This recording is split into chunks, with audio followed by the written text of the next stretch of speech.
As we prepare for Season 5 of the amazing build series and the release of Elatrion, we have to remember that not all hunters have access to the same gear, weapons and especially jewels. So I'm Darcblade with a budget build for the Chargeblade in Monster Hunter World Iceborne. Now the main purpose of a budget build is to provide a build for newer hunters who do not have a large jewel collection. Thus the builds featured in this series make use of a lot of alpha armor pieces that should allow newer players to farm more jewels for their collection. With the Chargeblade, it's one of the skill-hungry weapons out there, requiring the likes of capacity boost, artillery, and more to make it work effectively. For the Chargeblade budget build, I've gone for a balanced build, utilising offense, defense, and of course all the essential skills that the Chargeblade needs. So for this build you'll need the Glavenus Helm Alpha, the Rex Royal Male Alpha, Kaiser Vambraces Alpha, Damascus Coil Alpha, and the Dodo Gamma Greaves Beta. I'm also using an Artillery Charm 3, and for my weapon I'm using the Luna Eostra, which is the Gold Rathian Chargeblade. Now if you have access to augmentations, I'd recommend a health regen augmentation followed by an affinity increase augmentation and then an augmentation of your choice, to which I've gone for a defense increase augmentation. The specialist tools, they're down to personal preference as always. Next up are the jewels. Now remember, these videos are aimed for newer players who don't have access to a large jewel collection, so I've mainly used common jewels that are not difficult to come by. So first of all, I'd recommend Vitality Jewels for the health boost skill, an attack jewel to increase the attack boost skill, protection jewels for some divine blessing, and then finally you'll have some jewels to play around with, to which I've simply gone for handicraft jewels to increase the sharpness of our weapon a little bit. But this was purely down to personal preference. You can replace these, of course, with whatever you have available to you. So if you've done what I've done here, you should have a build with 150 health, 100 stamina, which will be 200 health and 150 stamina. When you're on a hunt and taking all your relevant consumables, you have an attack of 1141 with a decent chunk of white sharpness. You have 25% base affinity, which can be 75 so long as you're attacking monster weak points that have been tenderized through clutch claw attacks first.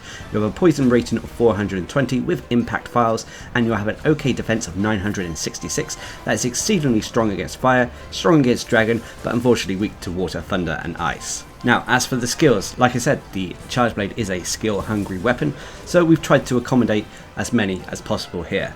First of all, we've gone for attack boost to increase the raw attack of this build, and at level 4 or above it also provides us a bonus 5% extra affinity.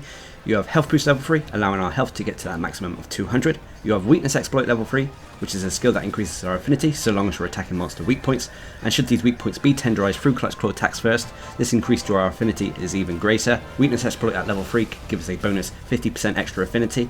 You have Focus level 3. Focus is kind of an essential skill for the Chargeblade, as it allows us to charge up our files more quickly when we're attacking monsters. The quicker we can charge our files, the quicker we can use our stronger moves and abilities.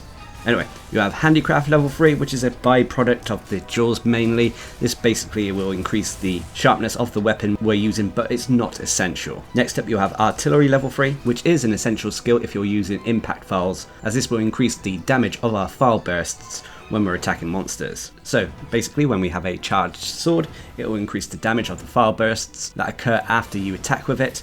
It will increase the damage of our super amped elemental discharge, as well as our axe attacks that consume files. Anyway, you have Divine Blessing level 3, which is a quality of life and defensive skill that allows us to potentially take reduced damage when we take a hit from a monster. You have Heat Guard level 1, another byproduct of the armor we're wearing, but prevents damage when we're in hot environmental zones such as the lava zones in the Guiding Lands or Eldest Recess.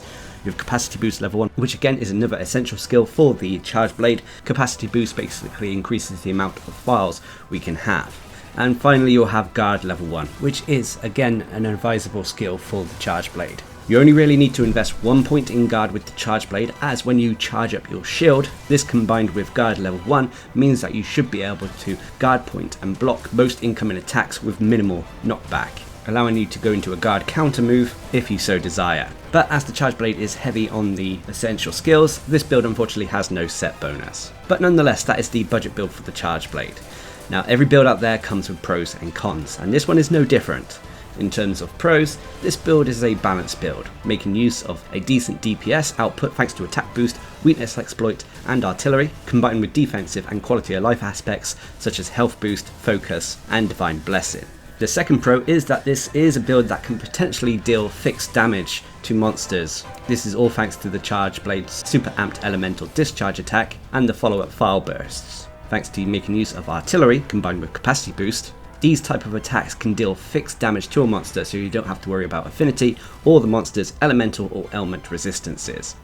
And finally, when it comes to the pros, this build, much like all these budget builds, can pretty much be used against any monster.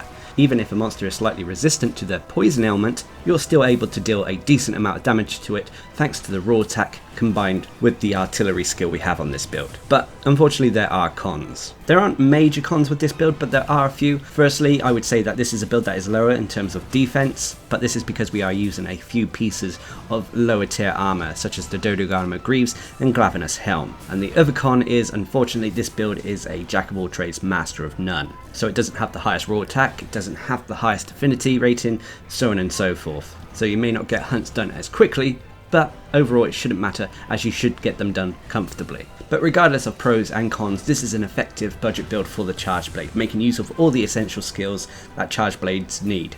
And this is also a great template for you to start building off of once you start getting the rarer jewels that allow you to replace the various pieces of armor we have in this build. So that is the budget build for the Charge Blade. Of course, as you farm more and more, hunters will get more gear and weaponry, as well as expand their jewel collection. When this happens, I hope that the other builds featured in the Amazing Build series will come in useful. So until next time, I've been Darcblade, bringing you a budget build for the Charge Blade in Monster Hunter World Iceborne. Hope you enjoyed the video, thanks for watching, subscribe and like for more.